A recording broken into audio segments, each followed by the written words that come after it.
தமிழ் தேசியத்திற்கும் அண்ணன் திருமாவுக்கும் என்ன சம்மந்தம் இருக்குது? என்னோட கேள்வி அது. சரிங்களா? இதுக்கு அவரே பதில் சொன்னாலும் சரி, இல்லை அவர் தம்பிகள் யார் பதில் சொன்னாலும் சரி, அது ஒன்றும் பிரச்சனை கிடையாது. தமிழ் தேசியத்திற்கும் ஏன் இந்த கேள்வி வைக்கிறேன்னா, நீ உண்மையான தமிழ் தேசியவாதியாக இருந்தீங்கன்னா ராஜபக்சேட்ட நீ எப்படி கை கொடுத்த? என்ன காரணத்துக்காக நீ கை கொடுத்த? என்ன காரணத்துக்காக நீ போய் ராஜபக்சே நீ சந்திச்ச? நீ உண்மையிலேயே தமிழ் தேசியவாதியாக இருந்துச்சுன்னா எப்படி நீ திராவிடத்துடன் கூட்டணி வைப்ப? நீ உண்மையிலேயே தமிழ் தேசியவாதியாக இருந்தாக்கா நீ எப்படி பிஜேபியோட கூட்டணி வைப்ப? நீ உண்மையிலேயே தமிழ் தேசியவாதியாக இருந்தால் நீ எப்படி அமித்ஷா மோடி எனக்கு வாழ்த்து தெரிவித்தாங்கன்னு சொல்லுவ? நீ எந்த கட்சியோட கூட்டணி வைக்கலை? அதிமுகவோட வைக்கலையா? திமுகவோட வைக்கலையா? பிஜேபியோட வைக்கலையா? காங்கிரஸோட வைக்கலையா? ஏன் இப்போ நேத்தி முளைச்ச காலம் தாவேக்கோட வைக்கலையா? நாளைக்கு தனுசுக்கு கட்சி ஆரம்பிச்சிடா தம்பி, அதுக்கும் வைப்பார் தம்பி. தமிழ் தேசிய மாநாடு நடத்துகிறேன், எந்த நிதியும் வேண்டாம் சொல்ல முடியுமா?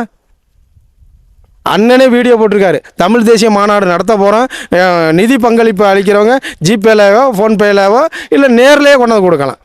புரியுதுங்களா இல்லையா? அதனால வசூலுக்காக பண்ணுறது தானே.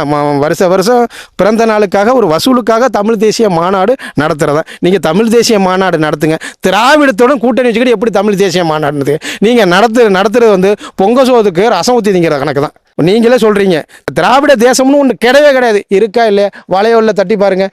திராவிட தேசம்னு ஒன்று கிடையவே கிடையாதுங்கிறீங்க, அப்புறம் திராவிடத்துடன் கூட்டணி வச்சுக்கிறீங்க. திடீர்னு பார்த்தா தேர்தல் வந்தால் தமிழ் தேசிய மாநாடு நடத்துகிறீங்க. எப்படி? அண்ணன் 2 மாநாடு நடத்துவார். ஒன்று பிறந்த நாளுக்கு ஒரு மாநாடு, 2வது தேர்தல் வந்துட்டுனாக்கா கூட்டணி வைக்க போகிறதுக்கு முன்னாடி ஒரு மாநாடு. சரிங்களா? என்கிட்ட இவ்வளோ ஸ்ட்ரென்த் இருக்குது, இத்தனை பேர் இருக்கிறாங்க, இத்தனை தொண்டர்கள் இருக்காங்க, எனக்கு இத்தனை சீட்டு வேணும், இவ்வளோ நோட்டு வேணும், இவ்வளோ சோபா செட்டு வேணும் அப்படிங்கிறதுக்காக ஒரு மாநாடு. சரிங்களா? உங்களோட நிலைப்பாடு தான் என்ன? 2016 அண்ணனோட நிலைப்பாடு என்ன? அதிமுக கட்டு விரியன், திமுக கண்ணாடி விரியன் சொன்னீங்களா இல்லையா? மக்கள் நல கூட்டணி வைக்கும் போது இது ரெண்டையும் எதிர்க்கிறாராம். திமுக வந்து கண்ணாடி விரியானா, அது கட்டு விரியானா. இப்போ அதில் தோத்த பிறகு மறுபடியும் திமுக. இந்த கண்ணாடி விரியம் உங்களை ஒன்றும் செய்யலையா? பல்ல பிடிங்கிட்டாங்களா? கொத்துனுச்சுன்னா பல்ல பிடிங்கிட்டாங்களா? இப்போ கண்ணாடி விரியன்னு விட்டாச்சு, கட்டு விரியன்னு விட்டாச்சு, இது என்ன விரியன்னு எனக்கு தெரியலை.